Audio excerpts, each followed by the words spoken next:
President, for recognizing me to join in this debate. I must say that I'm astounded and confused and appalled. I wasn't so confused that I thought I could retrospectively apply laws and put people back in office for a period extended of which they, an extension and longer than they were elected for.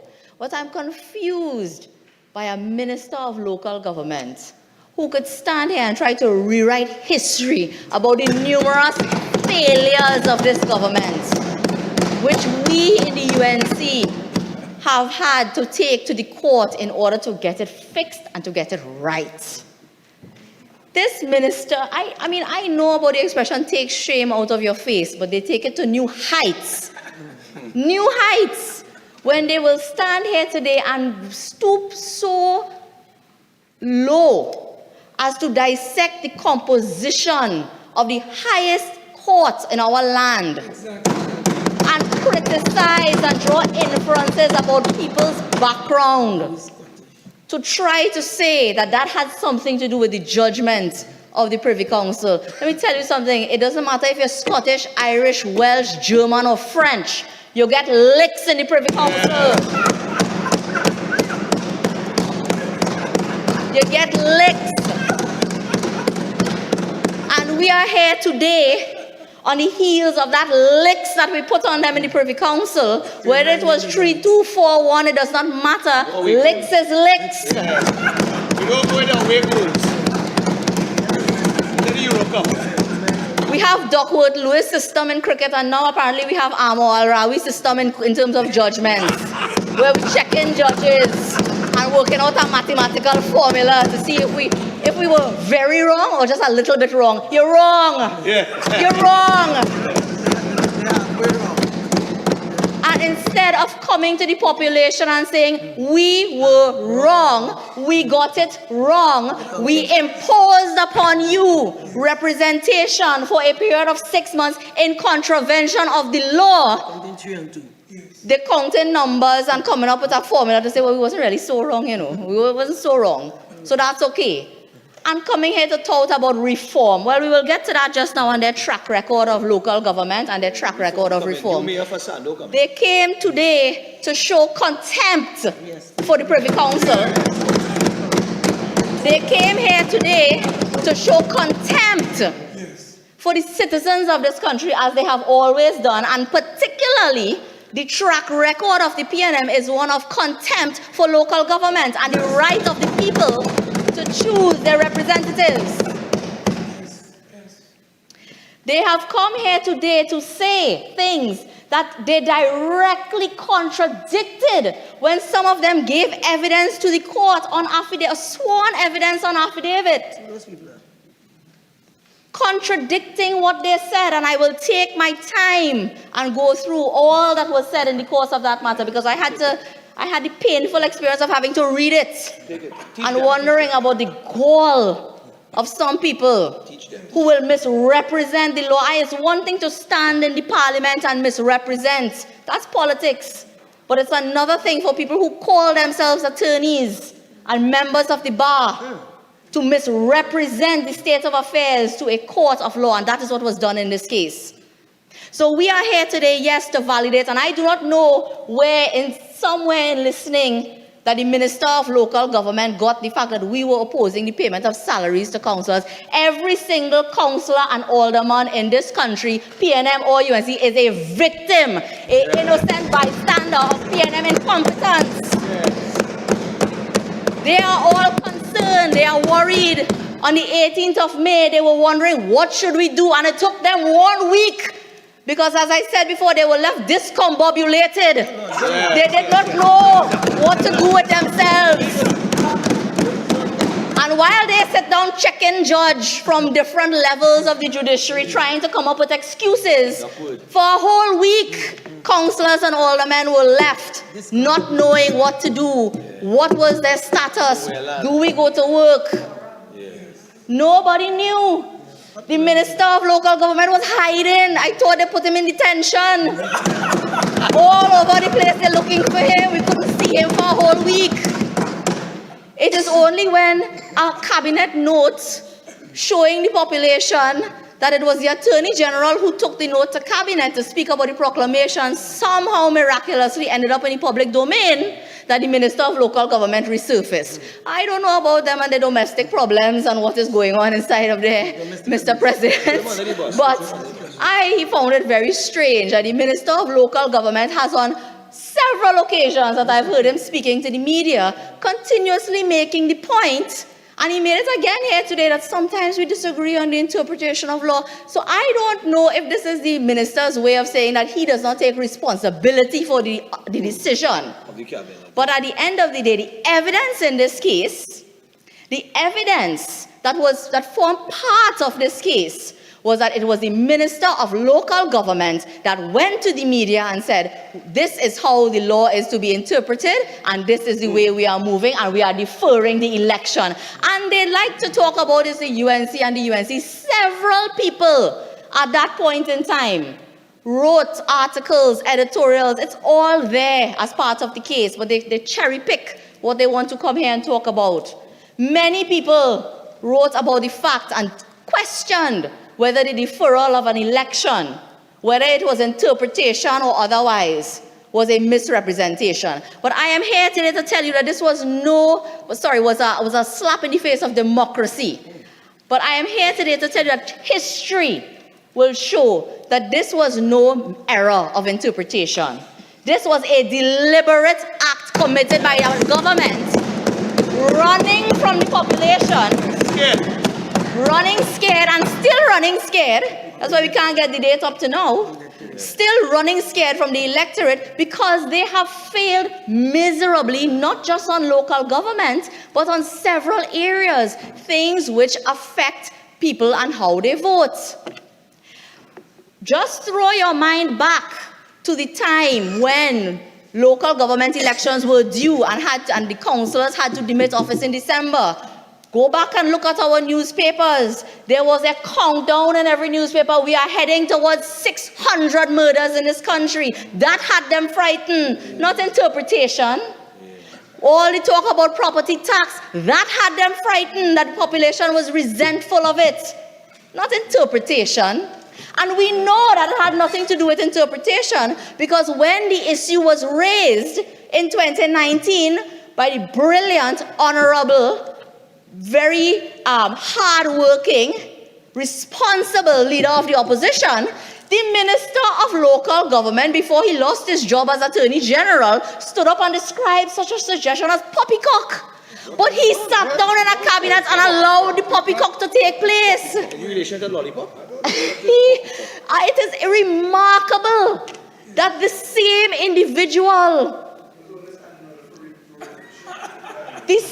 individual who said that it was necessary when the leader of the opposition raised it in the other place, that it would be necessary to put in a clause to ensure that it doesn't extend the life of existing councils, said that is poppycock, as I quote my honorable Prime Minister. Well, what we are here today is to fix the poppycock. We are here to fix all of the poppycock that they have done. Not a peacock, eh? Wait. A peacock. No. Peacock, eh? And anybody, and I want to say the Attorney General, and I feel sorry for the Attorney General sometimes, because the Attorney General is the right one, not the one I get fired. The Attorney General is an experienced public law practitioner. I've had the privilege, and I still consider it a privilege, that in many matters where I was junior counsel to Mr. Ram Logan, the Honorable Attorney General appeared on the other side, and he understands the law. He understands public law. And he has come here today to quote an article from somebody who I have never seen in a courthouse in my life. I do not know what public law experience some of these people have, but they come to deprecate and criticize the Privy Council and say that it doesn't add to our jurisprudence. And I really do feel sorry for the Attorney General sometimes when he has to stand here and rely on these things and defend what I think he knows to be the indefensible. And I believe that he knows better, but Be that as it may, That debatable. he has to do That his job. debatable. If you know better, debatable. And the Attorney General has raised the concerns which surfaced in the wake of this judgment by Senator Dialsing. And I want to spend some time talking about that as well. The record will show, when people are speaking about the way that the law was passed and whether Parliament had any role to play in it, this had absolutely nothing to do with the Parliament. The extension of time is valid to people who will be elected. That's what the judgment said. Instead of only reading Surat, what they should do is pick up a Benyon on statutory interpretation and understand that you cannot apply laws retrospectively, and that is what the argument in this case was about. They choose to say, and this is the other argument that has come forward from the government in defense of the indefensible, in defense of their loss, in defense of their massive defeat, costing the population millions of dollars in legal fees. They have come here to say that we didn't breach the Constitution. Since last week sometime in San Fernando, Constitution, everybody now is a constitutional law expert, and we didn't breach the Constitution. So you believe that not breaching the Constitution makes it okay to take away people's right to vote out an elected representative. Break the law. And that is why I say contempt for the population. Contempt. In this case, many people will not know because they read a judgment, or I don't even think many people read the judgments. I think they just read what is repeated in the newspapers. Certainly, I think many of them didn't read the judgments on that side. But the relief sought in this claim, the relief that was granted, is a declaration that the decision of the cabinet and the Minister of Rural Development and the Minister of Rural Development and Local Government, look who they name in, That's who they name in this. He was named as a separate defendant, the Honorable Minister, was named as a separate defendant in this matter. Because it is that Minister of Local Government that telegraphed to the population that this is the decision and this is the interpretation that was put on this law. And the declaration granted in this case said that that decision is illegal, null and void, and of no legal effect. Repeat that again. Illegal, Yes. null and void, and of no effect. There is a difference between illegal and unconstitutional. That's fine. But we have laws in this country other than the Constitution, just like we have cases other than Surat. But that is something that this entire bench representing the government in this place seem to have missed. Teach them, sister. They don't care if they have to bring poppycock and feed it to the population. They rather do that than face the licks that they will face again when they go back to the electorate. Oh yes. In 6 months that they have stolen from the population, they're running into Kokie, Taruba, and Marabala West, trying to do what they have not done in 3 years. In 8 years. That is what they're trying to do. And so they have... I rise on... Right. There's a point of order, Minister. I rise on standing order 46.1. Could we at least get to one provision of the bill? So, one second, have a seat. So, Minister, what is happening right now is that the Senator is responding to arguments that have been put forward in the debate thus far. So what I would guide the Senator in is just to keep it tight, keep it connected to the bill that is before us, and continue. Thank you, Mr. President. You see, the 3 speakers before me spent endless time talking about Scottish, Irish, German, and French and the Constitution. But they don't want to hear about the Constitution now. They don't... I protest as an African. They don't want to hear that you don't have to violate Section 4 and 5 of the Constitution, one of the constitutional rights, to act illegally, and that is what they did. And no amount of spinning, you could travel around the world and look for everything that you could find and every excuse you could find and criticize who you want. The law, as it stands today in the Republic of Trinidad and Tobago, is that the government of Trinidad and Tobago, acting through the Minister of Local Government and Rural Development, acted illegally.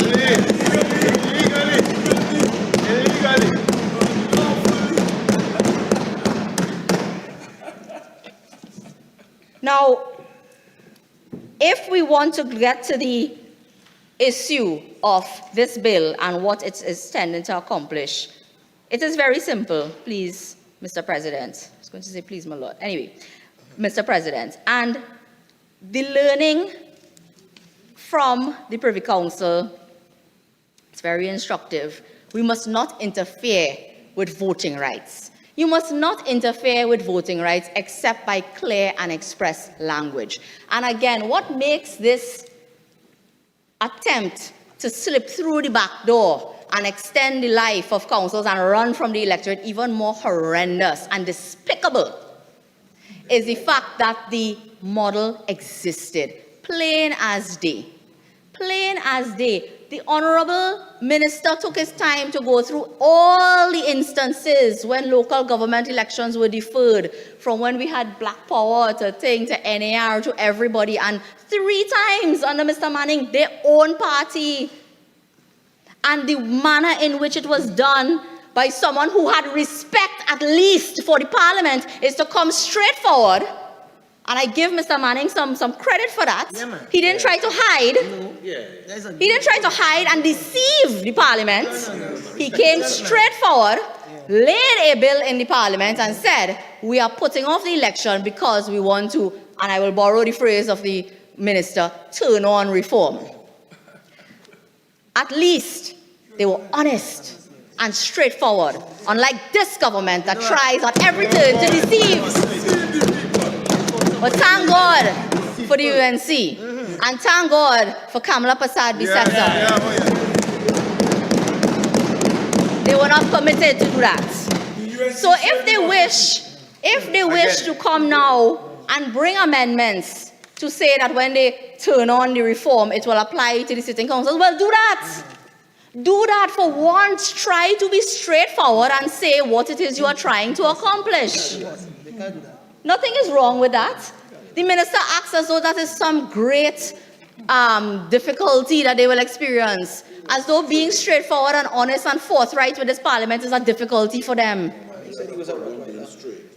Come to the Parliament and say that we are having elections when they are due, and as we implement reforms, we will try to have them to take effect and to be applicable. Not all of the reforms will affect the councillors and aldermen themselves who were elected. I have all kinds of things about burial grounds and all kinds of things in this reform. What is stopping you from doing that whilst the councillors are elected? So I say all of this to make the point that this so-called error in interpretation, their error, not the Parliament's error, so let me be very clear, because we took no part in that, and anybody who wants to help bear that cross with the government is free to do so, but we took no part in that. None whatsoever. The 6 of us in here, in fact, I think we abstained from voting on that bill because there are other things in this reform and this Municipal Corporations Amendment Bill that we don't agree with. We abstained from voting on it. But apart from that, even if we did support the bill, the interpretation rests solely with the government, and it is their interpretation. Just like, and I'm responding to what the minister said, so before anybody jumps up, on standing orders, the minister raised an issue of interpretation with the order that had to do with the election of the police commissioner.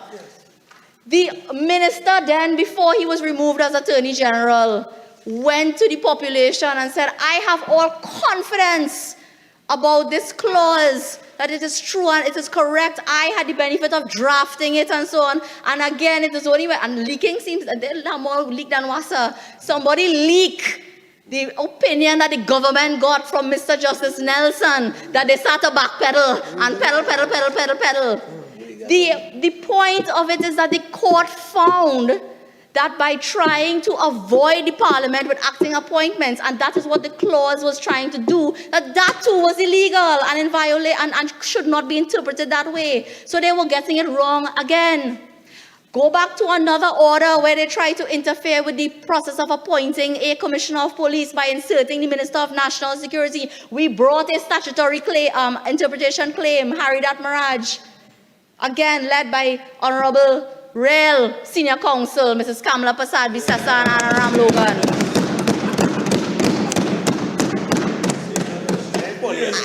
Very straight face, because I know what is real silk and what is polyester cotton.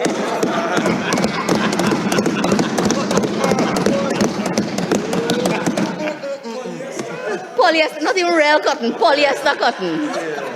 That's real wool. That's good. That's real wool. That's real wool. And both of them again had to save the democracy of this country by bringing a statutory interpretation claim to show that the way that this government is intent on continuously interpreting law and making errors of interpretation in a way to achieve their own ends and their means, which is to take control and manipulate processes. And this case is no different. Every time, I think statutory interpretation will now become my core business, because every time they put an interpretation on some piece of law, we have to look at the ulterior motive behind it. They always have an ulterior motive. And in this case, deferring elections because they could not face the electorate at a time when the country was in total shambles. We're still in shambles. They haven't accomplished anything. But the kind of bad publicity and media was on them, and every group and everybody was criticizing them on their handling of crime, and the only response they could come up with is a minister who said, well, I know my responsibility. That was trending in December. That was trending all over this country in December, that we have a minister saying, well, policy is not my job. And that is why they made this interpretation. 46-1, please. She's now gone irrelevant. So, members, just remember that when one is raising a standing order, the other will have a seat. I know our procedure is a little bit off because of the COVID-19 and the use of the booths, but just remember that that is how we operate. 46-1 is the standing order you raised, acting leader. Yes. Okay, so, Senator, as much as you are responding to arguments put forward before, bring it back to what is before us now. There's no need to continue on with the various examples. Guided, Mr. President. Now, one of the things that was touched on by Senator Mark, and the minister is explaining it by saying, well, the judgment has now triggered the election, and by validating what was done up to the 18th of May, it now triggers the end of the term and the 3-month period. Mr. President, our law caters for that 3-month interregnum. Actually, it was the 3rd of December was the day that elected representatives were returned, and that is the date on which their term started. And so they were supposed to demit office midnight on the 2nd of December. We ought to have had an election within 90 days of the 2nd of December. Yes. We, the people of this country, were deprived of that right by this government. Judgment has come. And you know, the government isn't even eager now to announce when they will correct their sins and allow the population to vote. They're still frightened. They have not even seen it fit. There's a period of 35 days that are required in order to go through all of the processes set out in the Representation of the People Act. And a government that is, I would say, responsible, a government that acknowledges that they have cheated the people of this country of 6 months of elected representation, would have called an election date already and not wait 3 months. They would not. You see, they are not bound by the 3-month period in the Municipal Corporations Act because they throw away that long time.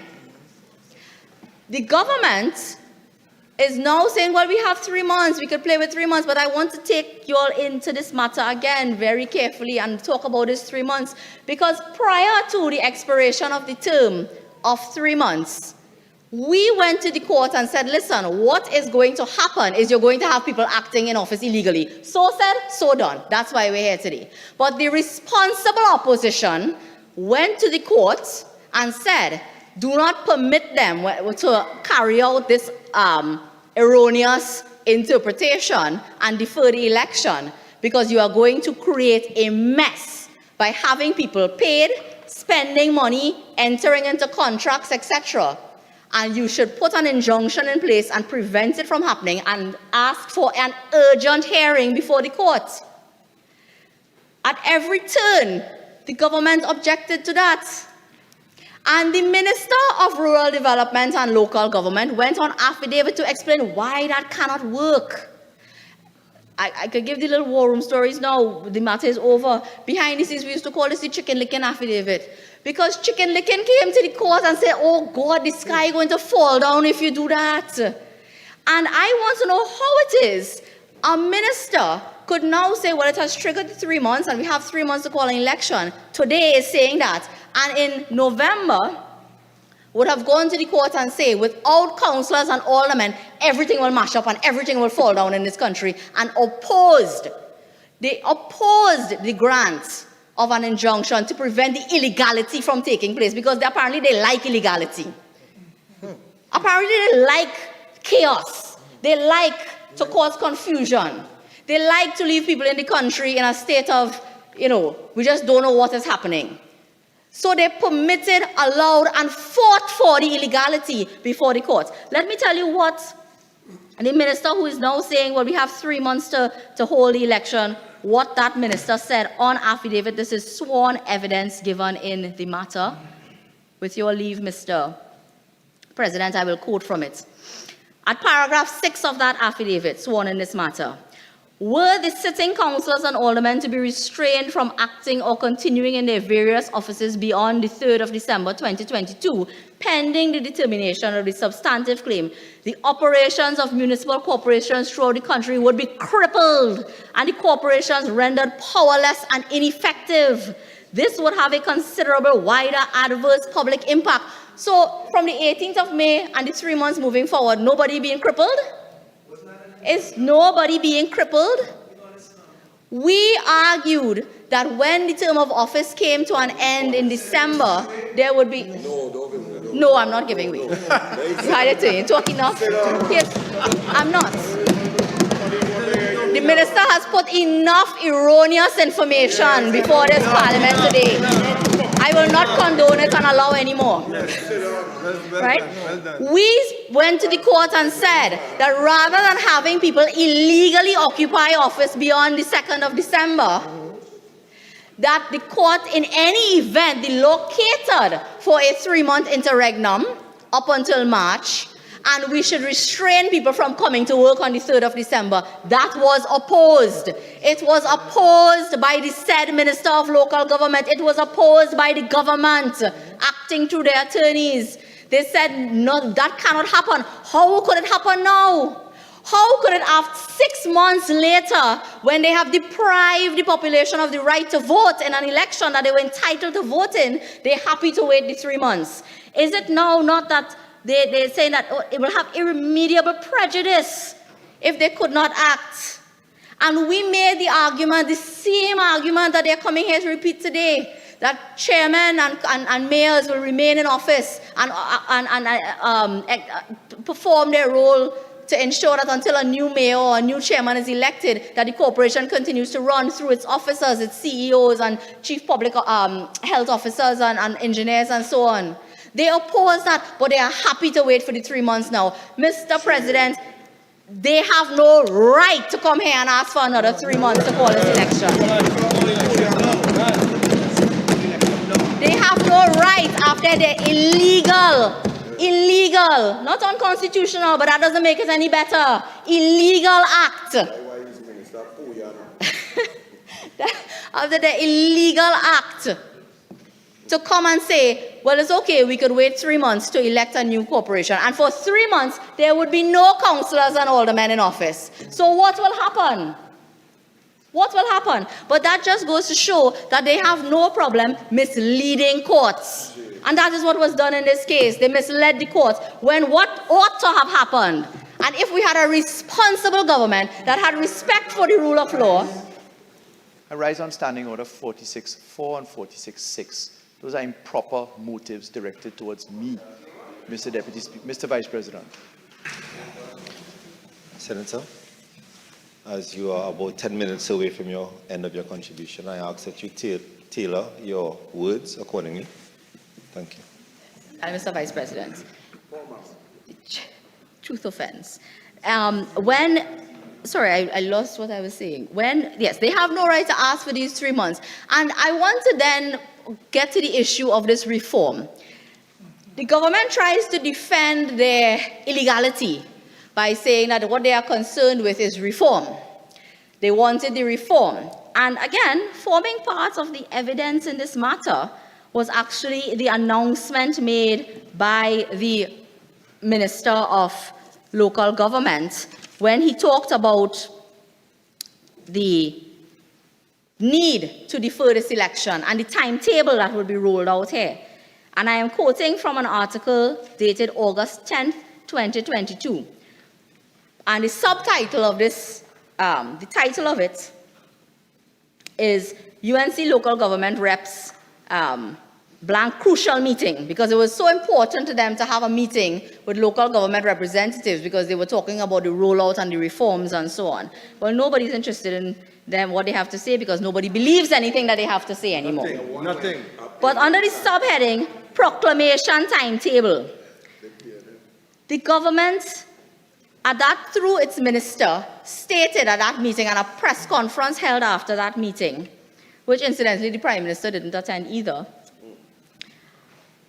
The minister is quoted as saying, in the proclamation timetable, 9 laws which we have amended in the local government reform, those 9 laws fall to be next operationalized by proclaiming the laws and saying they will begin to apply.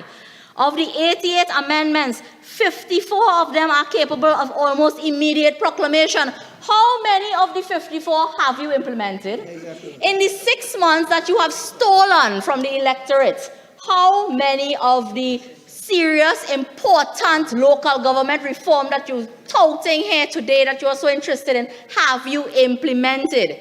You stole 6 months away from the population and imposed representation on them. And you did, the government has done absolutely nothing for local government reform.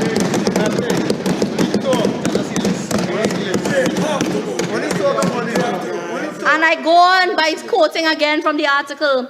The Honorable Minister said 10 of them will require a month or 2 to have certain mechanisms put in place. 8 of them 3 to 6 months. So that is 10 and 8, 18. 18 things that could have happened in the last 6 months. How many? Not one. Not one. 16 of them can go on in the background, and that can take a maximum of 12 months. But in this particular exercise, we are able to immediately begin the cabinet consideration of how we will partially proclaim this law. This matters as it relates to a very few core concepts of local government reform. And then he went on to say, the Honorable Minister went on to say, among the concepts he said was moving local government from a 3-year to 4-year cycle, creating municipal council style similar to House of Representatives, and moving the Executive Council into full-time employment. And he went on to speak about full-time employment and, of course, the rollout of the dastardly decision to impose property tax on the population at a time when they are already suffering. But we come into that on Friday. Mr. Vice President, I raise this to show that all of this excuse, all of these reasons, all of this talk and rigmarole about reform and interpretation, and I could have go other way, it's poppycock. It's pure poppycock. And a minister who knew it was poppycock in 2019 led the charge to impose the poppycock on the population in 2022. And I want to tell him today that if you did not have a strong opposition, if you did not have a brilliant senior counsel as the leader of the opposition. You have 5 minutes remaining. Thank you. If you did not have the UNC standing in defense of democracy in this country.